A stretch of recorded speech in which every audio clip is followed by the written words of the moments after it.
जय श्री कृष्ण प्रिय दर्शकों, हार्दिक अभिनंदन है आपका प्रभु चरणों की वंदना के साथ spiritual and natural technical world की सत्य घटनाओं से बनी हुई सच्ची कहानियों में। श्रीमद् भगवद गीता जी में 18वें अध्याय का 78वां श्लोक, जिसमें संजय धृतराष्ट्र से कहते हैं, यत्र योगेश्वरः कृष्णो यत्र पार्थो धनुर्धरः तत्र श्रीर विजयो भूतिर्ध्रुवा नीतिर्मतिर्मम। अर्थात जहाँ योगेश्वर भगवान श्री कृष्ण हैं और जहाँ गांडीव धनुषधारी अर्जुन हैं, वहीं पर श्री अर्थात धन, लक्ष्मी, विजय, अचल नीति और विभूति ये सब विद्यमान रहते हैं। सत्य भी है, जो श्रीमद् भगवद गीता जी का विधिवत नियम पूर्वक प्रतिदिन पाठ करते हैं या जो सच्चे हृदय से उन्हें धारण करते हैं।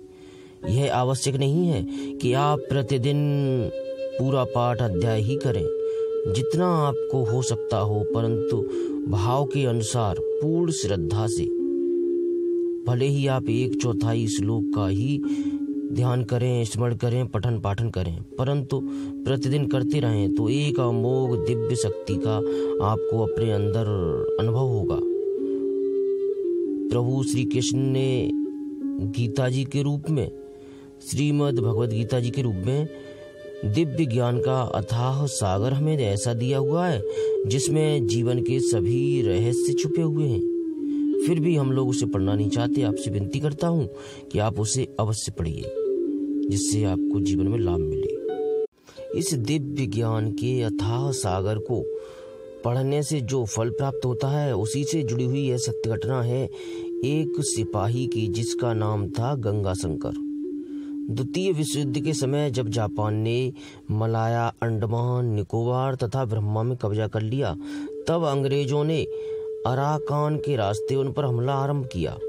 कुछ हिंदुस्तानी पलटनें थीं, उनमें एक पलटन में गंगाशंकर नामक एक सिपाही भी था, जो बराबर प्राय गीता पाठ किया करता था। और उसका प्रतिदिन का नियम था कि सुबह उठ करके स्नान आदि से निवृत्त होकर सबसे पहले गीता पाठ करता, फिर अपने दिन का आरंभ करता। उसके साथ के सिपाही समय समय पर उसका बड़ा मजाक उड़ाते थे। कहते थे, गीता में भगवान है क्या तुमने कभी देखा है? वे कहते थे कि सामिस भोजन करो, घास वाला भोजन क्या खाता है? बहादुर बनो। वह मुस्कुराहट देता था।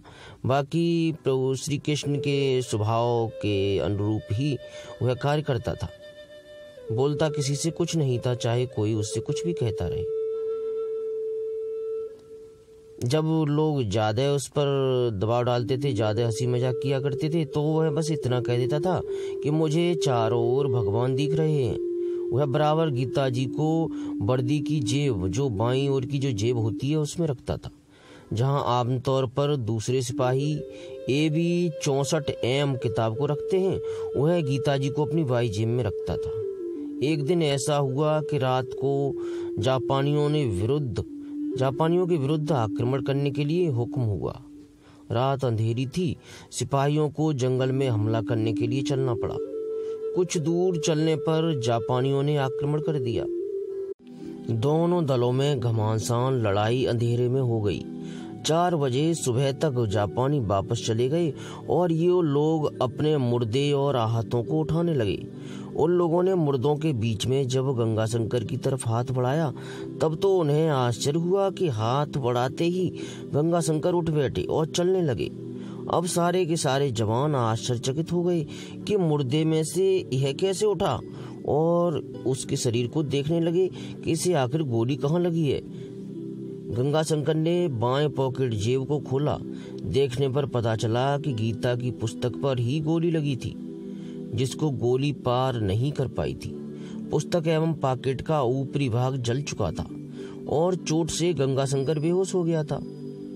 उपस्थित लोग तथा ब्रिगेड कमांडर सब कहने लगे कि गीता जी ने ही इसको बचाया है, और यह बात सत्य भी थी।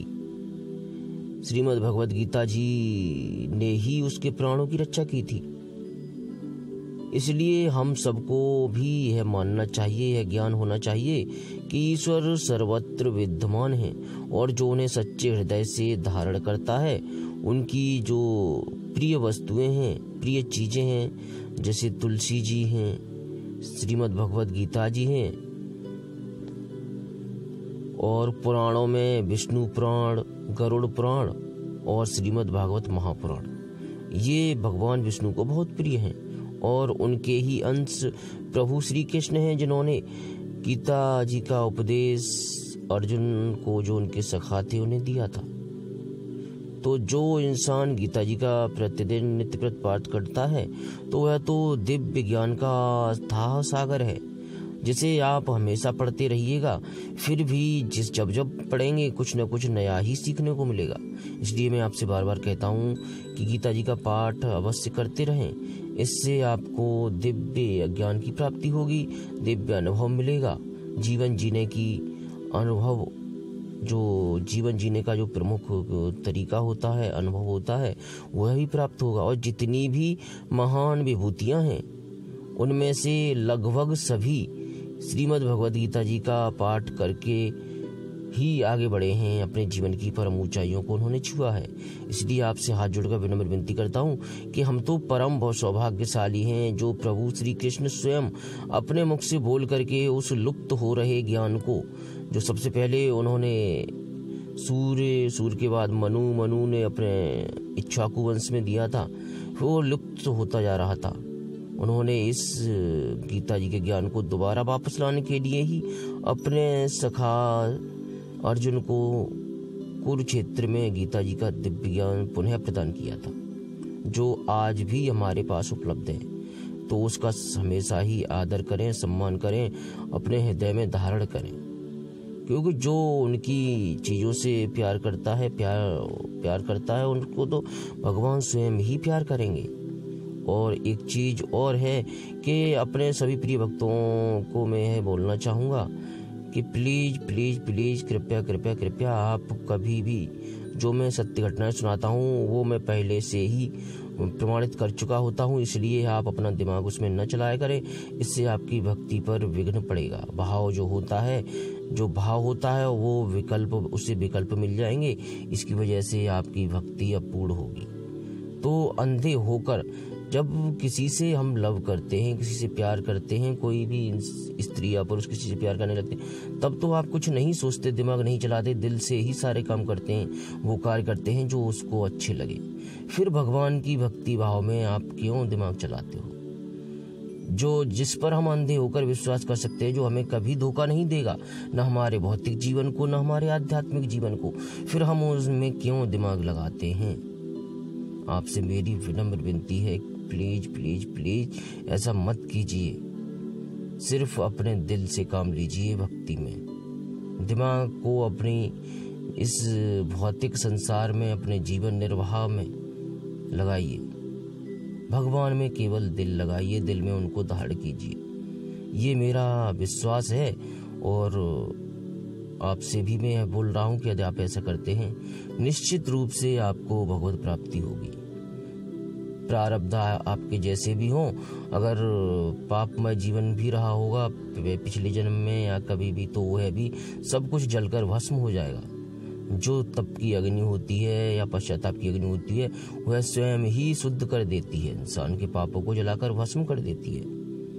तो इस बात का ध्यान रखिए। अगली किसी सच्ची कहानी में फिर से मैं आऊँगा आपकी भक्ति को प्रगाढ़ करने के लिए। तब तक के लिए आपसे और प्रभु से भी किसी प्रकार की त्रुटि के लिए क्षमा चाहता हूँ, और अपने सभी प्रिय भक्तों के लिए प्रभु से हाथ जोड़कर उनके चरणों में सिर रखकर विनती करता हूँ कि सभी को सद्बुद्धि दें, मुझे भी सद्बुद्धि दें और ज्ञान का मार्ग प्रशस्त करें।